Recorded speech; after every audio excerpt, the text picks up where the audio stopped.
hallelujah by and by. I'll fly away.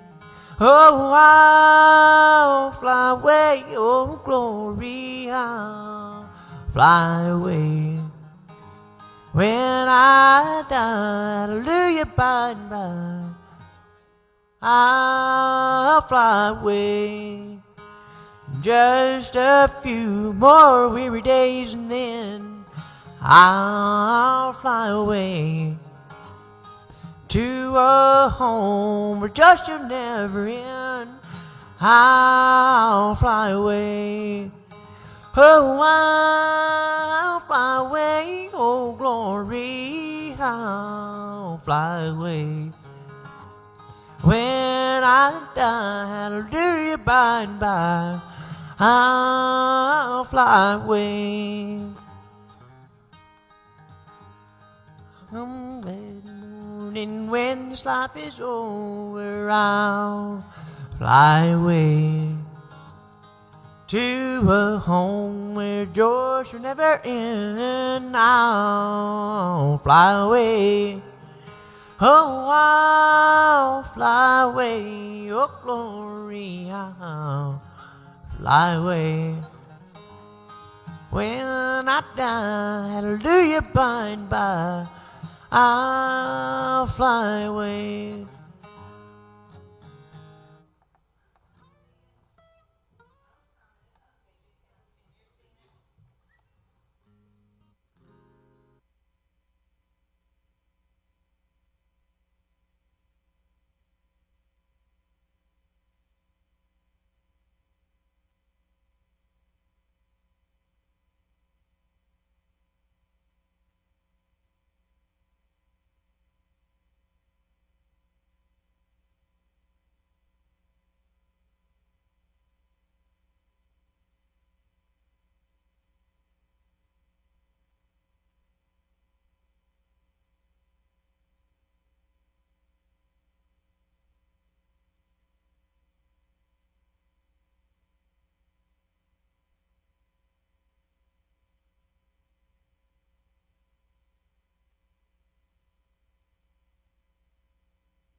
Check, check. 1, 2, 2. That's good. I mean, the levels weren't. Like, Check. 1, 2. oh, wait, no. Okay. All right. So, because they can actually hear us on the air, so on Facebook. So, what I want you to do is, I just want you to say, just talk to me like, check 1, 2, 3, that kind of thing. Check 1, 2, 3. Check 1, 2, 3. Check, check. Check, check. Keep going. Check, check. Credit card, cash. More and more, please. Finger almost done. Oh, we're almost there? Almost. Keep on talking. Okay. All right. Well, the only thing is, you got to tag along with that. Okay. So. Thank you. All right. Okay. So, Kara, you can mute that, please.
We're starting with Mason. He's going to start with Mama Knows.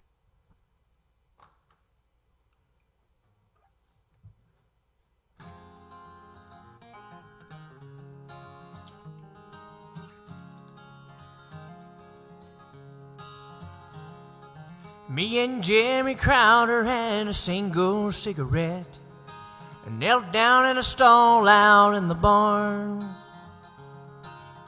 3 puffs later, we were sick as we could get, praying we'd get better before we got home. She saw me coming through the back door screen, and I knew the minute that she looked at me, Mama knows, Mama knows. Sometimes I think she's got a window to my soul. Mama knows, Mama knows. Even when I think it doesn't show, Mama knows. Me and Becky Johnson ankle deep in ocean waves, pants rolled up and hearts out on our sleeves, both feeling more than either one of us could ever say. That first love left the sweetest memory.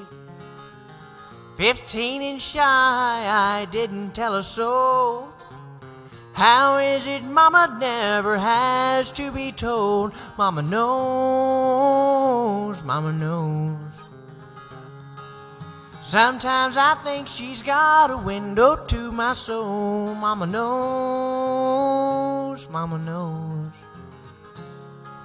Even when I think it doesn't show, Mama knows. I wasn't there when Mama passed away. Didn't get to say I love you, but I got this feeling that Mama knows, Mama knows. Sometimes I think she's got a window to my soul. Mama knows, Mama knows. Even when I think it doesn't show, Mama knows. My Mama knows. Mama knows.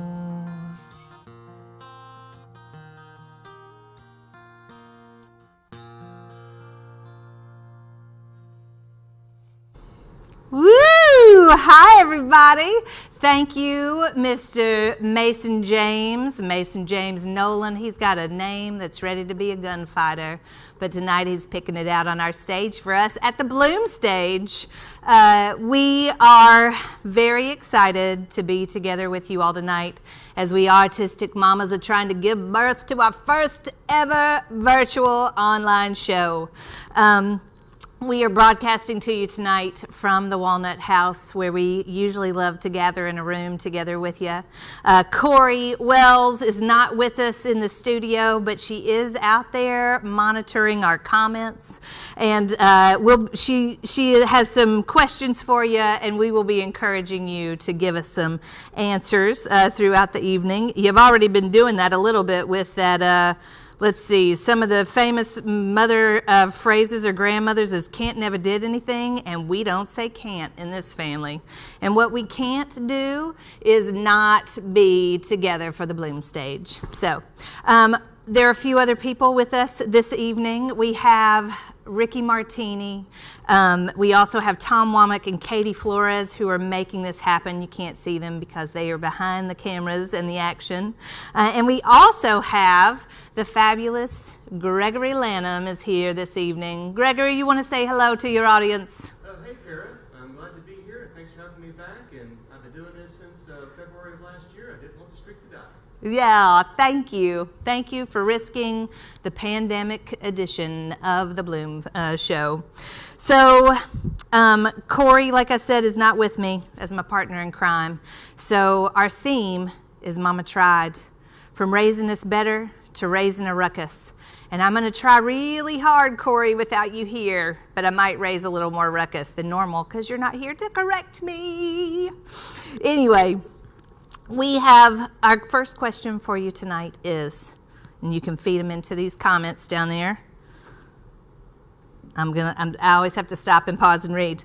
The first question is, what song or sound do you associate with your mom?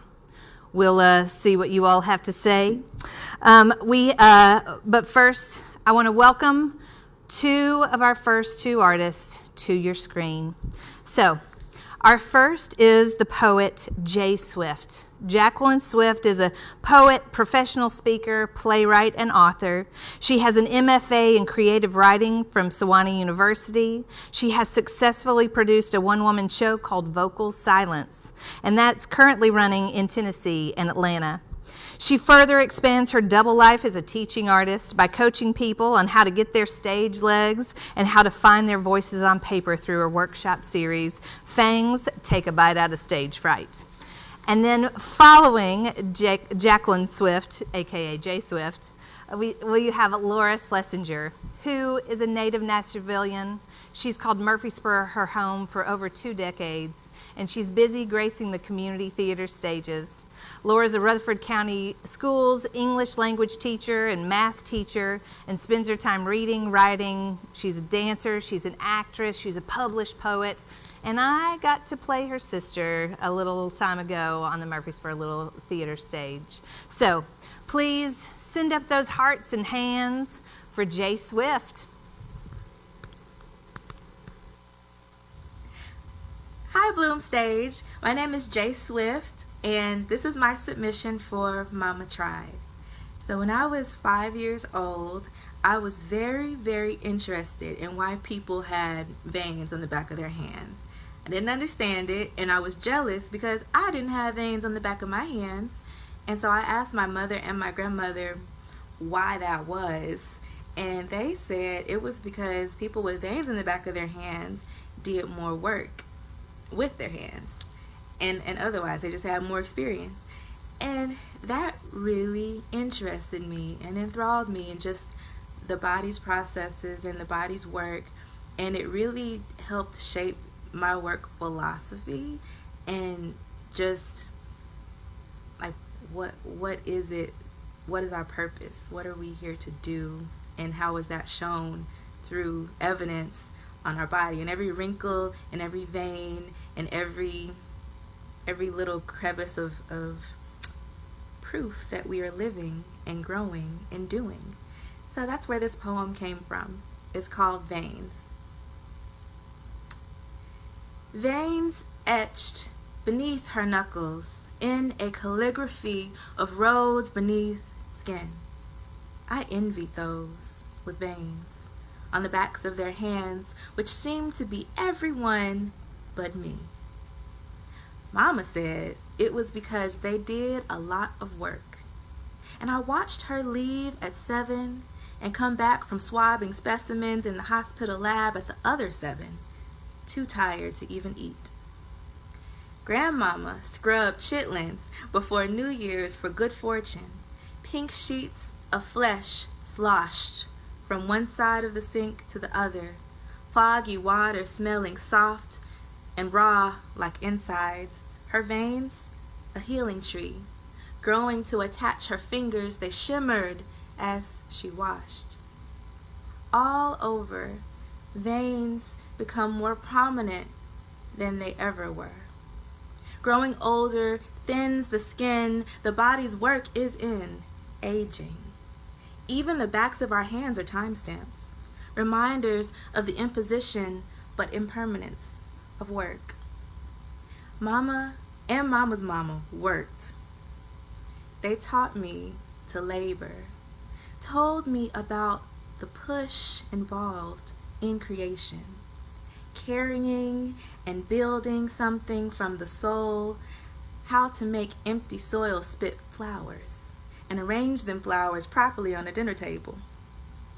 Veins appear as earned, etched evidence of an abundant and opulent aging process, rich with busy and purpose and handwork and squeezing and writing and kneading and chopping and holding and molding and making life as mothers do. So that was Veins Etched. And another small story, I know these are about 5 minutes at a time, I still have some time left. Just, my mother really tried to teach me that it's important to work, but it's also important to love what you do and do what you love.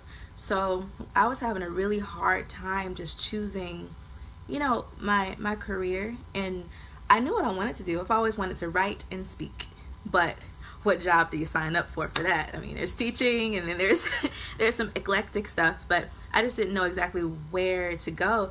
And I was raised by both my mother and my grandmother, and both of them really instilled in me just the importance of making a difference, but making a difference with your talent and what you're good at and what you're willing to do. And you don't need to, you know, hate what you do and just to, you know, make a paycheck at the end of the day. I don't know if I said that right, but anyway, yeah. So just this poem really just reinforces the ideas I learned about work, even when I was very small. And just, that's a shout out to my mom and my grandma. Thank you for always encouraging me to just do what I love and find a way to do what I love and still sustain in that way. And I'm earning my veins right now. So thank you, Bloom Stage, for having me. Again, my name is Jay Swift, and yeah, can't wait to see everyone else's performances.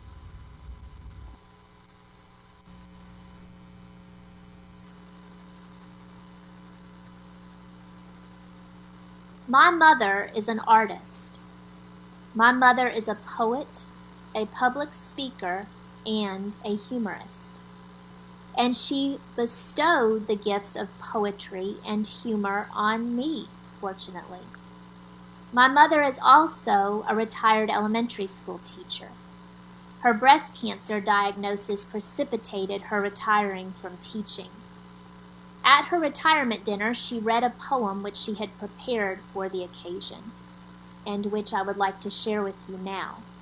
I think you will clearly see that she is a firm believer that humor truly is the best medicine. And I will be channeling my mother as I read this, and read it in her voice, the way she read it, the way she would read it. I know what a busy year this has been. Schoolwork just never ends, it seems. And now that TCAP's almost here, I know you're about ready to scream. This evening has truly been amazing. It's really been so much fun. I'm sure while you were planning this, a lot of paper grading didn't get done. I realize how much time and effort went into this lovely affair, and I certainly do appreciate it, for it shows how much you care. I thought and thought about what to say at the end of this gala event, so I decided to tell you about this past year and about how my time was spent. In March, I went into the hospital. I guess it was for the best, for lo and behold, when I was released, I came home with only one breast. You were all absolutely wonderful. I was showered with cards, flowers, and gifts galore. The meals that you sent were fit for a queen. I couldn't have asked for anything more. The healing process finally began to take place. 8 chemotherapy treatments I had to endure. They weren't too bad, but at times I'll admit I thought they might kill me for sure.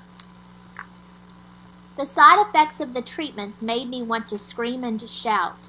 I lost my hair, finally had my head shaved, and then my eyelashes and eyebrows came out.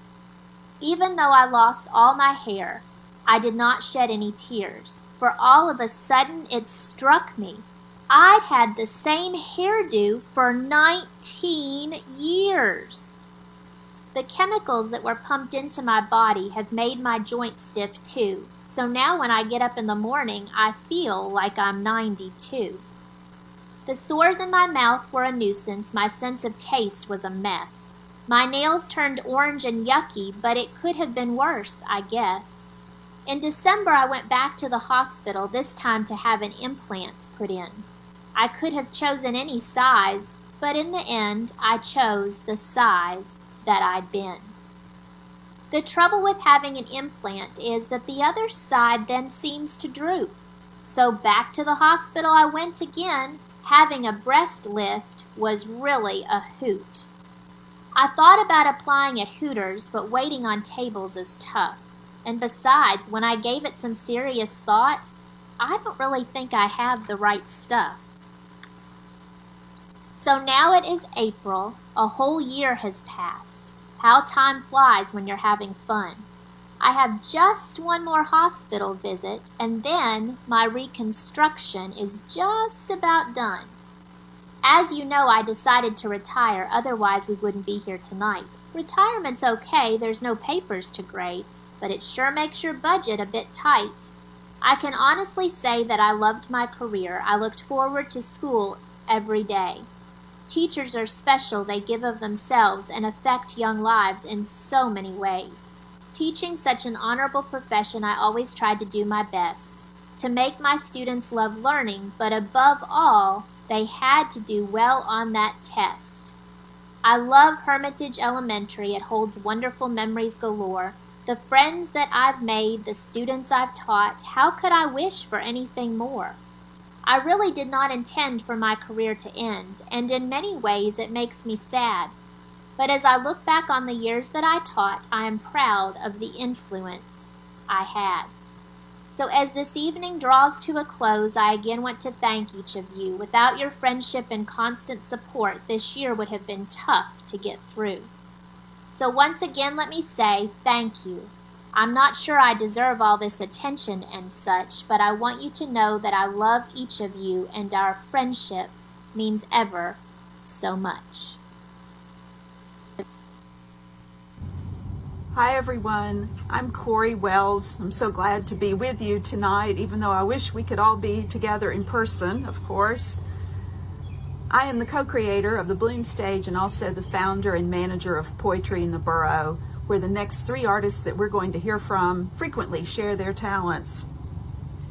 Before I introduce them, though, I want to ask, for those of you who have a keyboard handy and would like to put something in the comments, our next question is, what scent do you think of first when you think about your mother? Maybe it's a food that she cooked, or a favorite perfume that she wore, or something associated with the work that she did. Put that in the comments so we can enjoy connecting that way. And now for our next 3 artists. First up, we'll hear from Lexi Ludlam, who lives here in Murfreesboro, but is a student at the King's College in New York. Lexi says that she lived in the Dominican Republic for 4.5 years with her family, and that there she had a drama club and wrote all the plays that they put on. Following Lexi will be Nick Bush, who many of you know as an open mic host for Poetry in the Borough. He's also an associate English professor and a stand-up comedian, and he writes poetry and fiction. His work has appeared in journals like Mused, Literary Yard, and The Baseball Bard. He'll be telling a story tonight. And after Nick, we're going to hear from Cindy Flat Pfeiffer, who has blended beautiful harmonies with her sisters as the Flat Sisters. And in fact, they had a show scheduled for the Walnut House that unfortunately was canceled due to the pandemic. Cindy is a prolific poet and spinner of yarns and is working on an original play called The Scent of Peppermint. Tonight, she's going to be sharing with us 10 Haiku, a string of pearls. I'll see you back later in the show, and now we're turning it over to Lexi.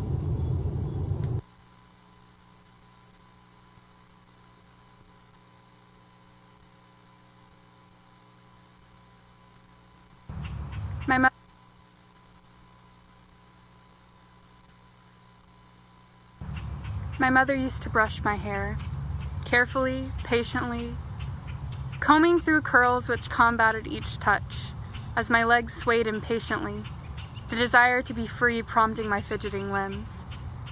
From my place in front of the mirror, I would find her gaze, hazel eyes staring into brown. I could never quite see myself in her, as her looks had passed on to my sister. Yet in those moments I felt like hers, that even if our reflections did not match, she was still my mother, patient and precise, brushing my frizzy mess of hair, taking her time with each tangle. It has been a long time since my mother has brushed my hair. The responsibility in my hands now. So I reminisce on those days, fidgeting as she fought the frizz. Da-da-da-da-da-da, show business, I'm running a ruckus. Guess what? One person braved the pandemic. Mostly it's my fault because it's the first time we've done this live online. I mean, you know what I'm saying, whatever. So Cindy Flat Pfeiffer is here in the studio audience tonight. She braved it to come. So I'm actually, sorry Corey, I'm mixing it up a little bit. Cindy Flat Pfeiffer, please welcome to the stage.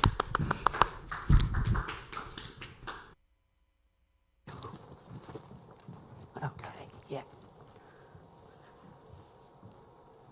I was challenged to write a haiku about motherhood, and when I finished one haiku, I felt like I had just started my story, so I continued and ended up with 10 haiku, a string of pearls. One parent ready, the other not quite yet, but time would not stand still. You came through our hearts, one seed split apart, yet held us together. Beloved firstborn, our treasure beyond measure, but fissures soon spread. At 2 we divorced, but another soon entered the void in his wake. New husband, new child, both starving for affection with needs of their own. Motherhood challenge, the children fuss and argue, patience eludes me. Stronger together than we would have been apart, unique team of 4. The birth of your own prompted your apology, had no idea. We passed on more than your fair share of wrongs, along with goodness and love. Our grand beauties now echo time from ages past. Young lives listen well.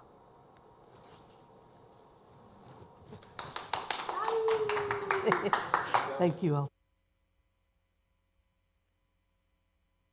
It's never happened before, and it came out of nowhere.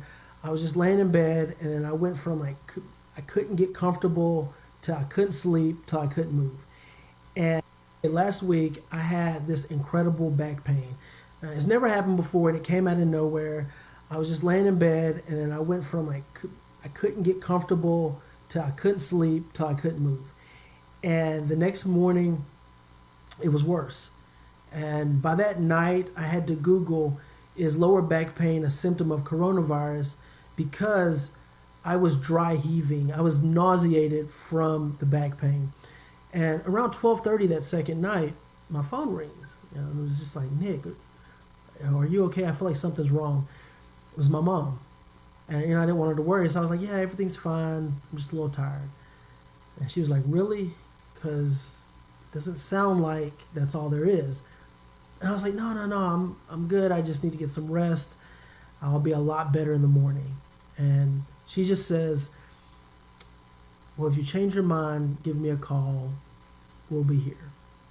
And yeah, I don't know what made my mom call when she did, but it was one of those cosmic moments where you don't wonder if God exists, but you just wonder how and in what capacity. Or at the very least, you think about the role of spirituality and universal vibrations. And I know like it's not unique with me. Like we've all had similar moments, these sort of acts of providence. You know, I mean, it wasn't a miracle. The laws of nature weren't temporarily suspended or anything like that. But I do wonder where these moments come from, like these connections. And I do think that these metaphysical manifestations are nurtured in the physical world. Like for example, I'm here telling stories and sharing my writing, and I don't know if I'd be here if it weren't for my mom's interventions. Like I remember my sophomore year, and they announced that they were going to be doing AP English for juniors and seniors, and I wasn't going to worry about it. I was cool with just doing honors, but my mom insisted on it. Like she didn't yell or anything. She just kept bringing it up that summer over and over, and about a week before classes started, I was like, okay, I'll do it. And, had I not, would I be here now? Maybe. But maybe I would be here as a lesser version of myself. I know that there's no way to know for sure in this life, but it's impossible not to think about that. I remember in 5th grade, like writing a poem for my mom's birthday, and it was the first thing that I ever wrote that I was proud of. And it was on the fridge forever, and it was objectively terrible. Subjectively, from my mom's perspective, it might have been okay, but I think even she would admit that any poem that has the words pretty, great, and neat in the same lines probably isn't a very strong poem. But again, I think it takes more than fertilization for things to bloom. Nature must get nurtured. Whether we're talking floral carnations or familial connections, you need that nudging, that encouragement, that protection. Like when I was a baby, on Fridays my dad would hang with his friends and after work. They'd play cards, whatever. Also, about a mile from where we live, some folks would have KKK meetings. And anyway, whenever my dad went out, he would always call on his way home. Well, one night, he didn't call. And at our front door, like someone's jiggling at it and opens it, and these footsteps are coming down the hallway. And my mom says, from the bedroom door's closed, she says, "William, if that's you, you need to say something right now." My dad goes, "Hey, it's me. Sorry, I didn't call, but it's me. I'm here," And he opens the door, and there was my mom on the bed with me in one hand and a .22 in the other. And, I don't know about these, universal vibrations and these metaphysical things that happen in our world, but I do know that,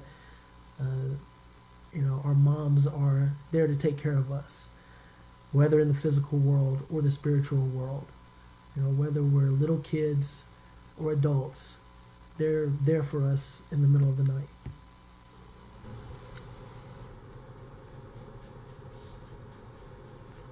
Welcome back, everybody. There's Gregory Lanham for you, coming along with his Mama Tried. How you feeling over there?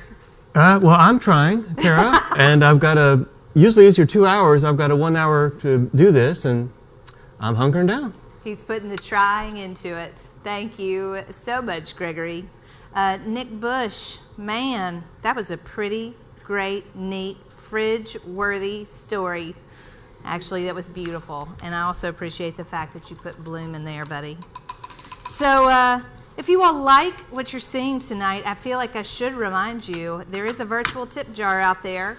If you go to karajkemp.org and find my PayPal link, we're going to take up some money to distribute to these fine artists that have been here and showed up. So think about hazard pay, right? Hazard tip jar, huh?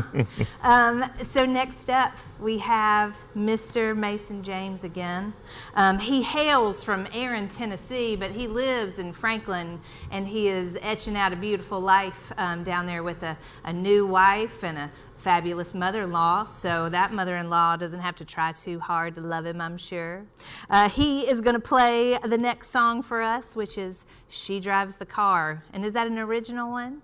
Yeah, it is. I wrote that a couple years ago. I was kind of raised by two families, my blood family and then a family that kind of took me under the wing to do music, and they're a lot more colorful than my regular family, and some of my fondest memories are with them.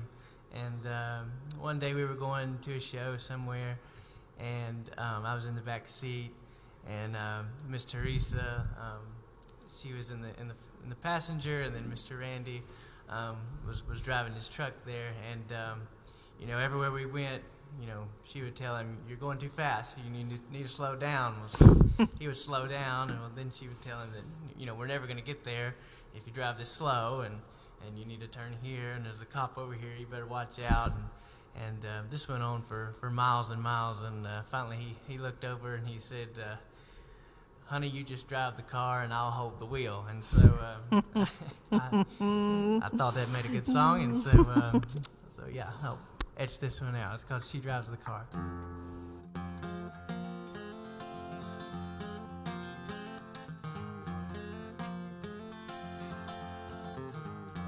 Well, I got a nagging voice inside my head I've grown to hate. It tells me when to turn my car and when I should tap my brakes. When I drive, the radio is all I want to hear, not the woman sitting next to me barking in my ear. She drives a car and I just hold the wheel. She runs the house and I just pay the bills. She likes to boss and then wonders why I'm ill. She drives a car and I just hold the wheel.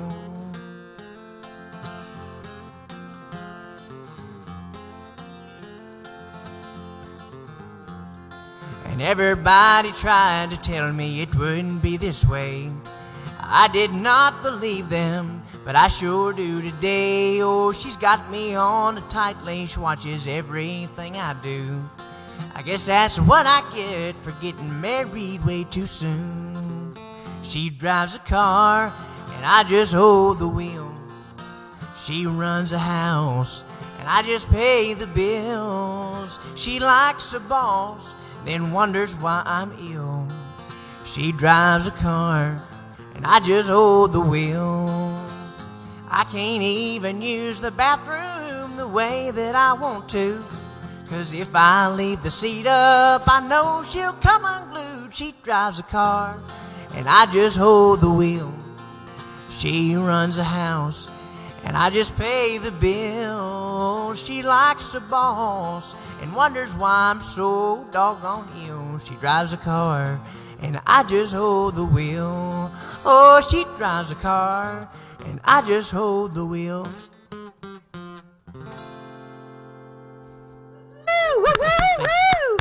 If you have enough people, y'all send up your hearts and your hands for Mr. Mason James, would you? So we have another question for you, speaking of cars. For those of you with your keyboards and your fingers ready, what kind of car did your mama drive? And did she drive too fast or did she drive too slow? I can tell you, mine wore the brakes off of hers once a year. And so does my stepmother. She does too. We're real hard going and then we're real fast braking.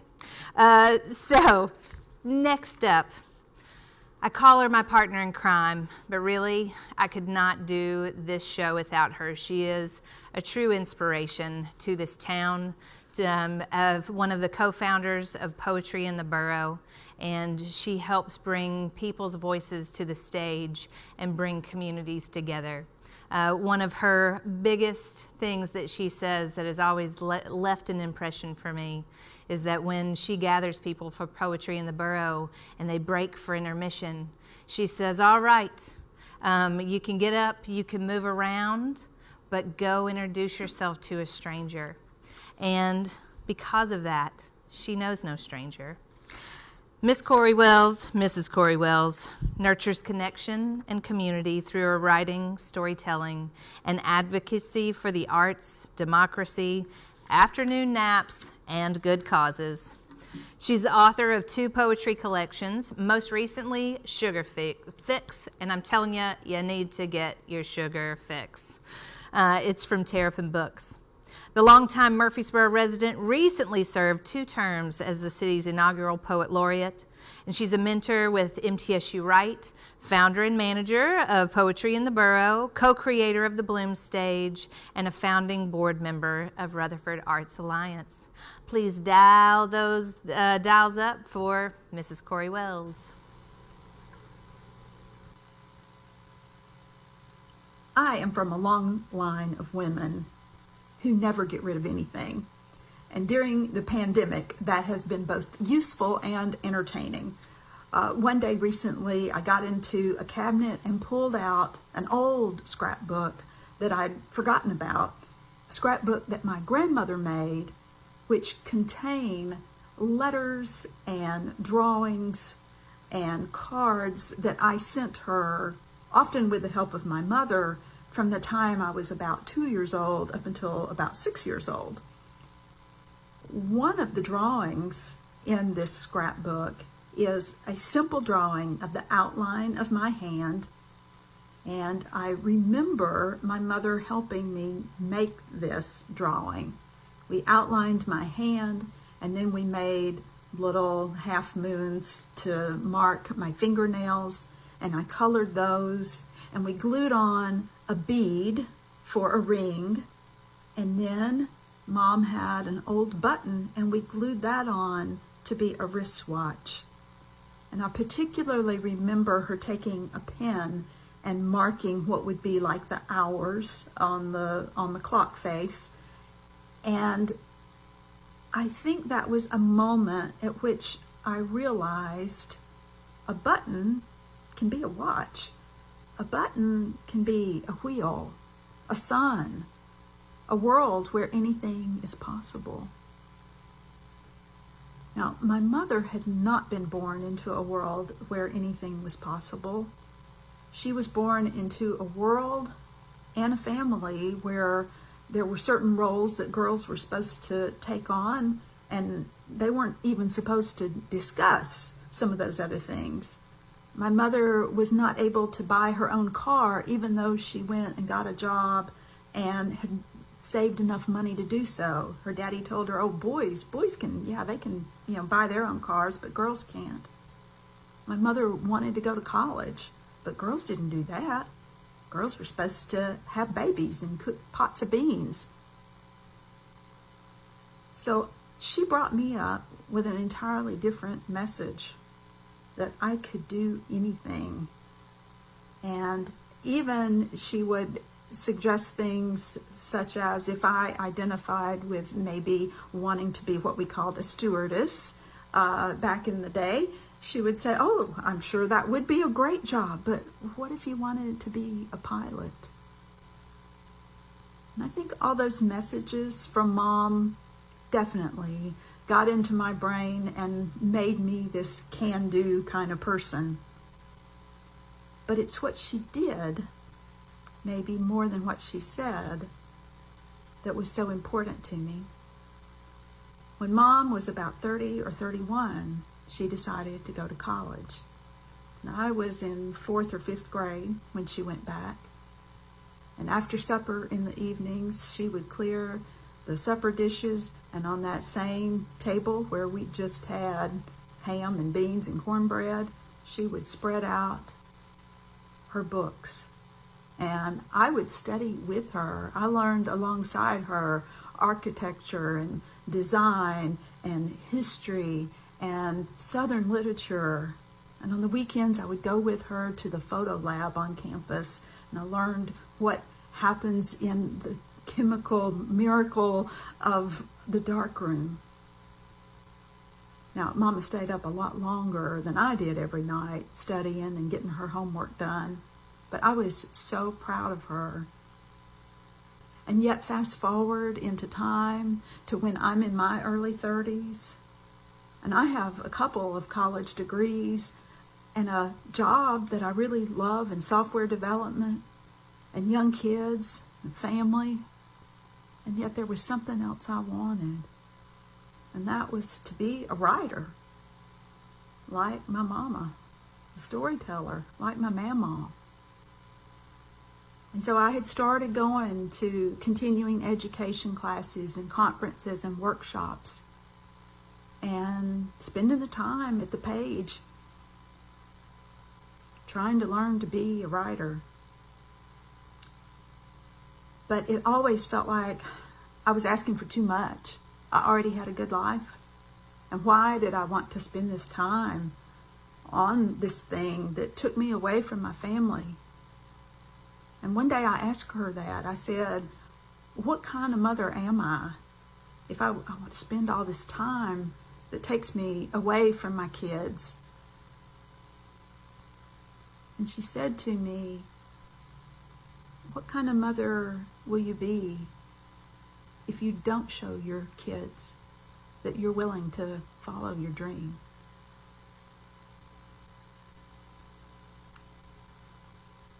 Sometimes it's not what you do, it's what you say. And sometimes it's not a statement, it's a question. A button can be a watch, can be a wheel, can be the sun, can be a world of possibilities. What's a button to you? Thanks for listening.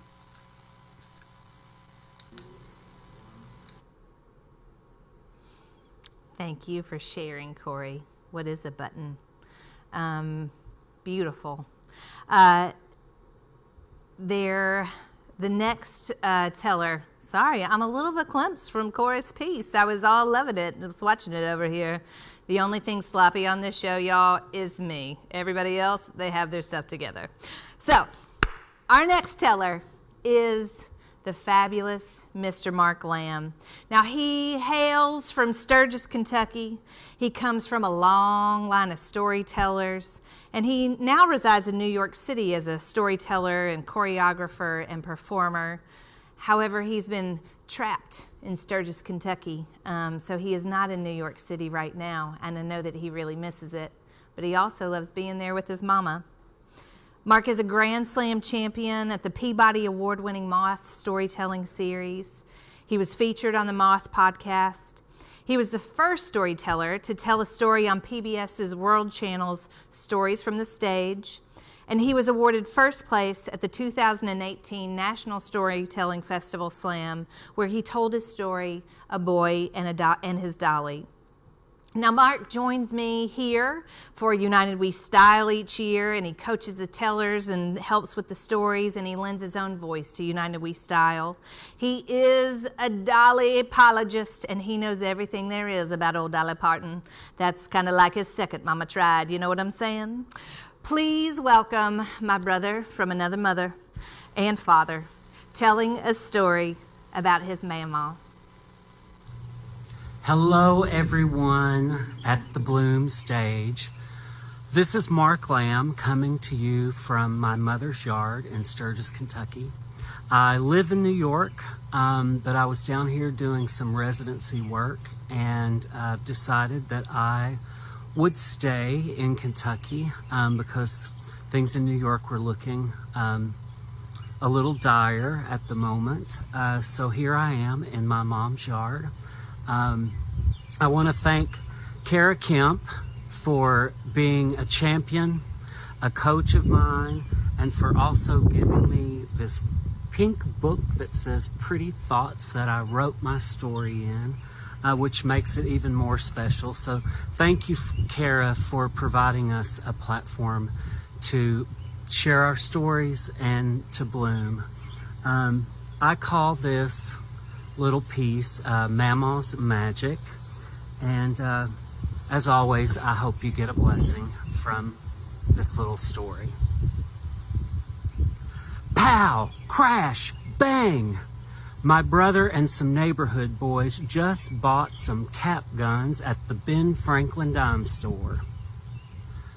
I'm sitting alone on the front porch, watching the sidewalk become littered with red cap paper and breathing in the violent smell of loud, rotten egg gun smoke. I sit alone, not interested in play killings. Then I smell rose milk and talcum powder, and I see my mama's hand take mine and lead me across the street. We waddled together into her shaded yard with maple trees above, making the sunlight dapple and dance on the soft green moss carpet of her small yard.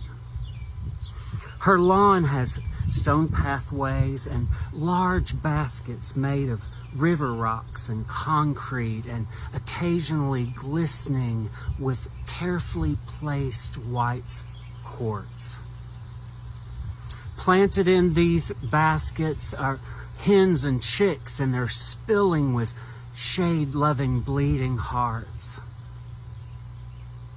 She'd take me to her side yard that got the most sun, and we'd pick tiny little strawberries that tasted even more delicious than the confections from the candy counter at the Ben Franklin dime store. She shows me how to carefully peel up sheets of moss, and she encourages me to find just the right sticks and stones to make moss houses fit for fairies. She leaves me, not alone, but with my imagination. While she goes in to make a pone of cornbread and stir that ever-present bean pot on the stove. Sometimes she shared the beans and cornbread. Her house was near a railroad track, and hobos, what we called them back then, car jumpers, would sit at a table she had on her back porch and enjoy her humble offerings. At Mama's, no one ever went hungry. After lunch, we would go to the front porch, which she called her sleeping porch, and we'd take a nap, a nice long nap. The screened-in porch with comfy chairs that had a rocker that rocked so many grandbabies, and it had a trundle daybed. Lily of the Valley was planted around the porch, and when the wind blew, the fragrance of those tiny little fairy-like flowers, when they would waft onto the porch, Mama and I both agreed that it smelled like heaven. Sometimes we'd take trips to the country. We were towny folks. There was a farm owned by, I'm not sure who in the family, a distant cousin or someone who had passed away, and they still farmed it, but no one lived in the house there anymore. And we'd go on these adventures. There were all kinds of different chickens, some wearing feather boas, and geese, and even peacocks. We'd bring home goose eggs and peacock feathers, and most of all, valuable lessons. On these trips, she showed me how to eat nectar from a honeysuckle, or how to scrape off clear, sweet sap from a peach tree and chew on it like natural, delicious, sticky gum. She would help me find the perfect roots from a sapling to make delicious sassafras tea. Once, when I stepped on a honeybee, she drew the poison out from the sting with a chaw of wet tobacco. She always kept wet tobacco in the house. Mama was magic. Sometimes, though, there was no magic trick to cure her for when the times what we called, well, she just took to the bed.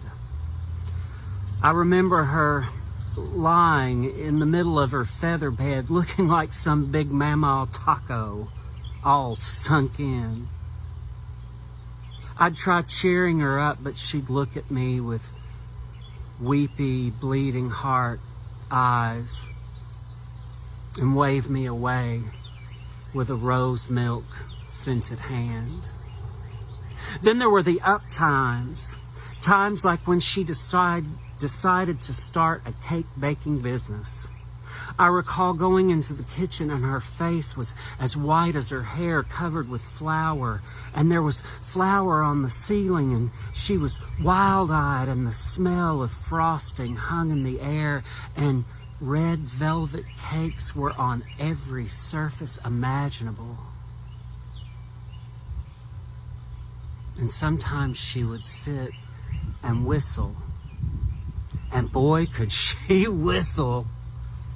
She could whistle for hours, carrying beautiful hymnal tunes of faith as she stared into some far-off place. Eventually, Mama whistled more and more and stared off a little more and more. She moved across town to a nice, clean apartment on the other side of the railroad tracks. We'd go to visit, and as we rounded her sidewalk corner, we could hear her whistling. Mama's magical light began to dim. But she passed, I hope, some of that magic onto our family, and I hope onto me. During this pow, crash, bang emotional time of a pandemic, I feel her with me, keeping me from taking to the bed, keeping me from wrapping myself in manic red velvet, but instead moving moss, digging in the dirt, making fairy gardens, making magic, Mama magic.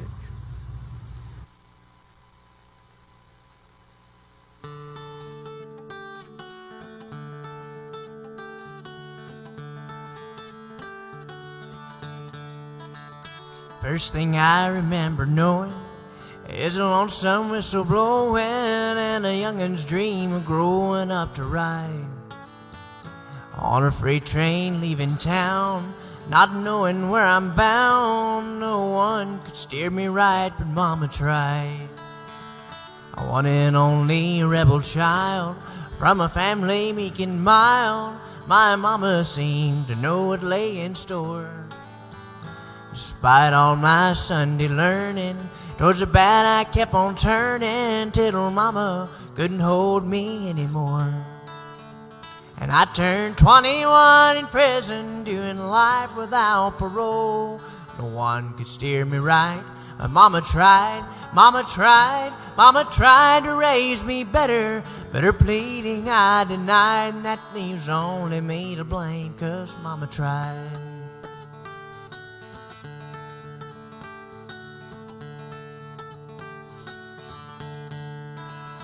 Dear old daddy, rest his soul, left my mom a heavy load. She tried so very hard to fill his shoes, working hours without rest. She wanted me to have the best. She tried to raise me right, but I refused.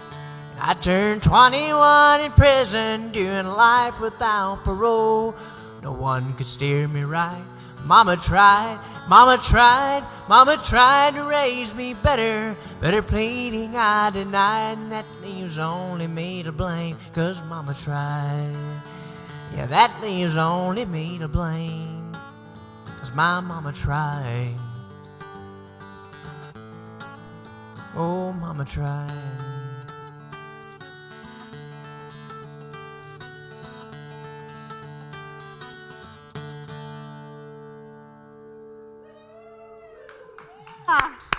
Mama tried, everybody. She's tried and she's trying and she's trying. Gregory, it looks really good over there, mister. You, Kara? You're cramming 2 hours into one just fine over there. So, we have another question for you. For those of you who'd like to comment, what food do you associate with your mama? Now, I've seen some biscuits and I've seen some rhubarb pie up in here, or maybe something that she cooked that was your favorite, or a special treat she'd sometimes bring to you. For me, just adding it live, artichokes and snails and octopus were some of, maybe not my favorites, but they were super weird and very memorable.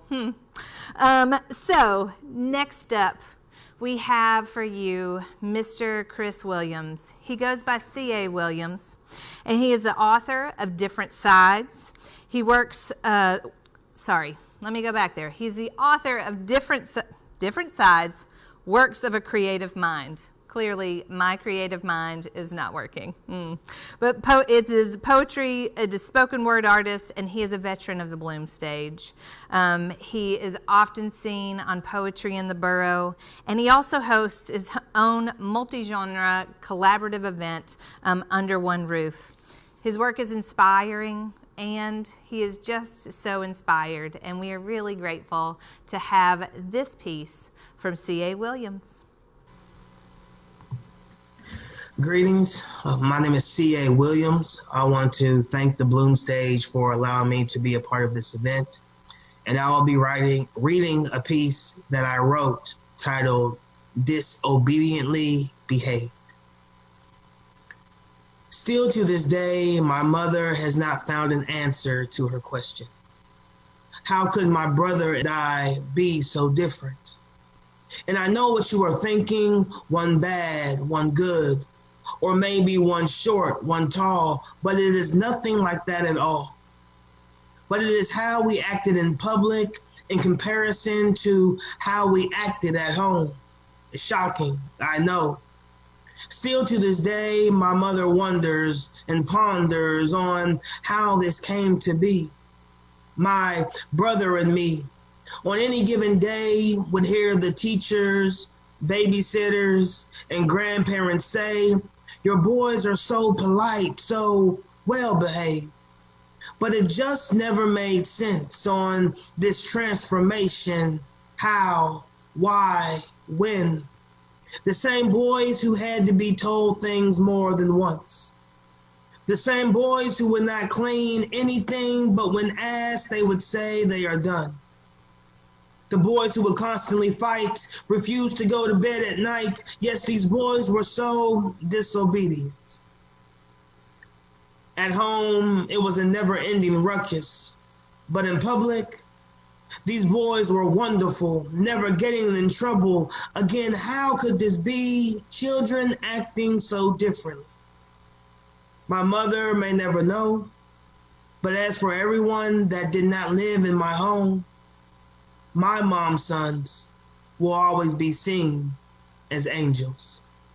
I hope that you all enjoyed that piece. Thank you again to the Bloom Stage. Continue to stay safe, and you can follow me at C.A. Williams Poet on Facebook or Instagram. Much love. Thank you, C.A. We have a little bit of a theme as we're finishing up this show, something about being disobediently behaved, which means it's a segue to yours truly. My piece is a little bit of a poem I found recently that I'd forgotten about.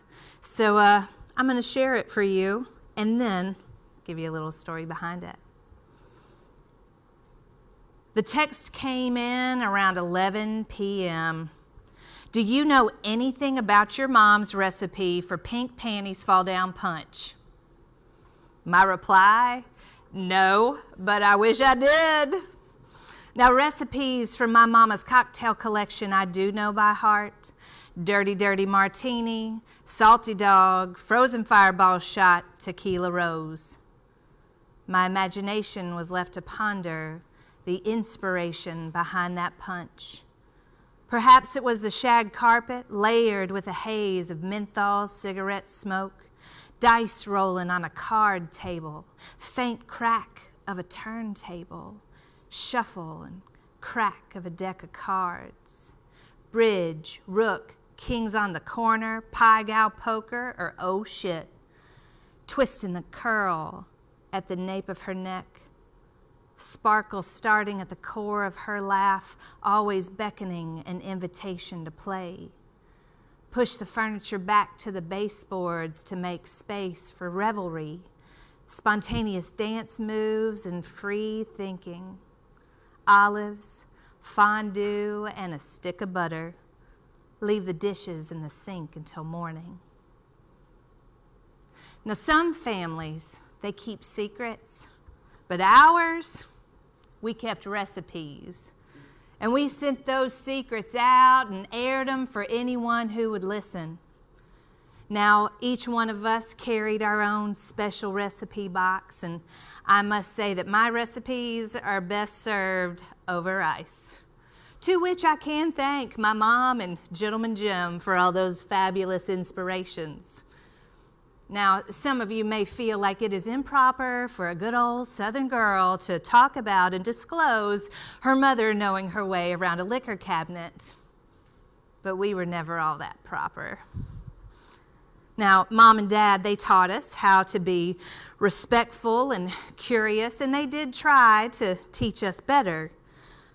But my mom's version of better included erasing social lines and shattering stereotypes and holding a light up to blaze a trail for others, encouraging me to stand fully in my tall frame and to meet anyone who dared said to me, well, a girl can't do that, or, well, that's pretty good for a girl, to be responded with a squint that would tell you to walk away from that sentence real slowly. Now, my mom had 3 very distinctly different daughters with very different recipe boxes.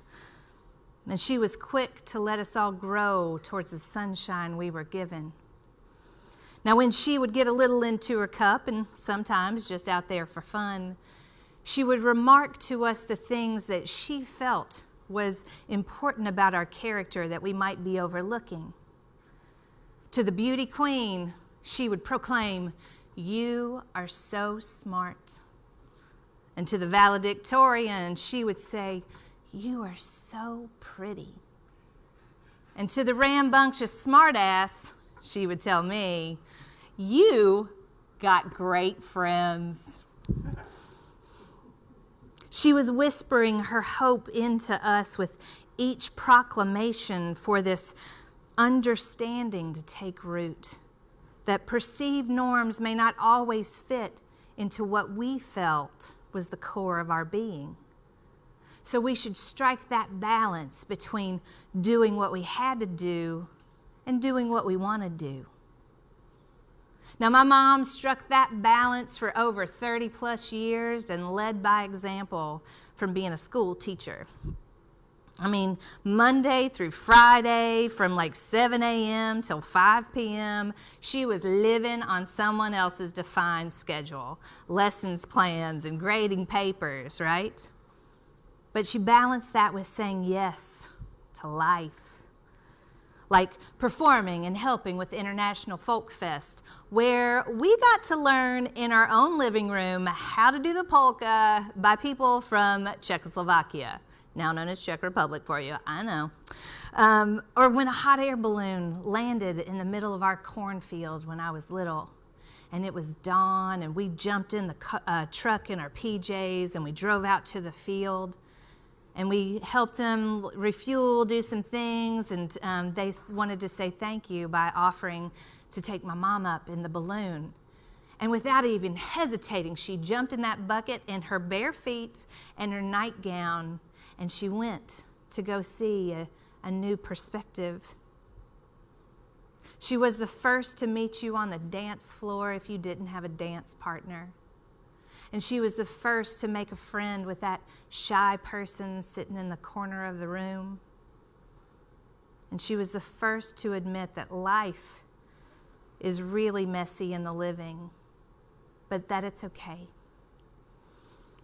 She was blazing a trail and raising us better, by teaching us how to raise a ruckus real well.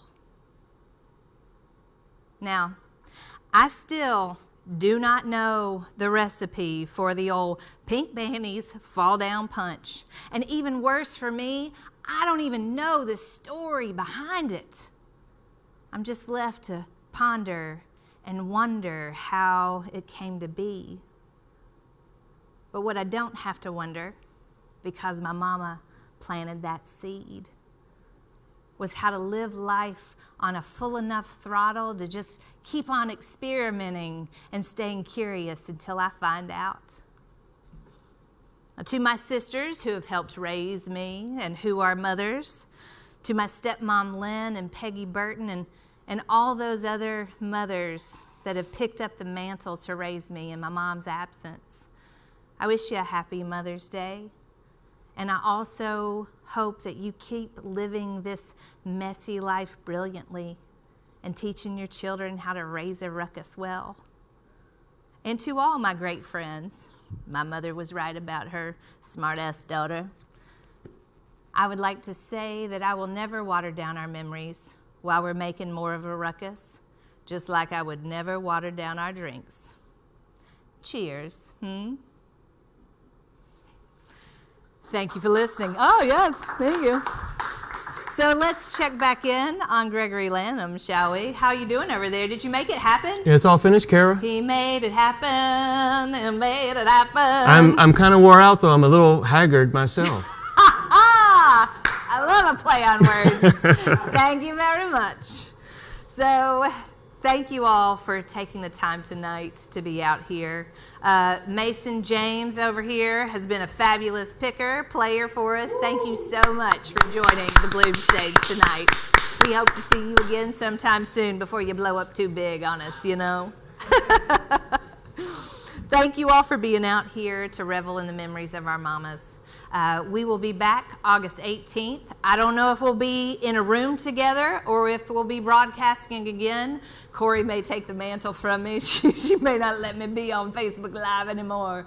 But we will be back August 18th to talk about women getting the right to vote. That's the old plan for the Bloom Stage.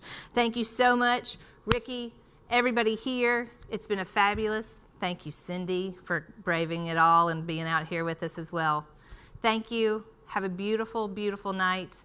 And keep letting those stories bloom, everybody.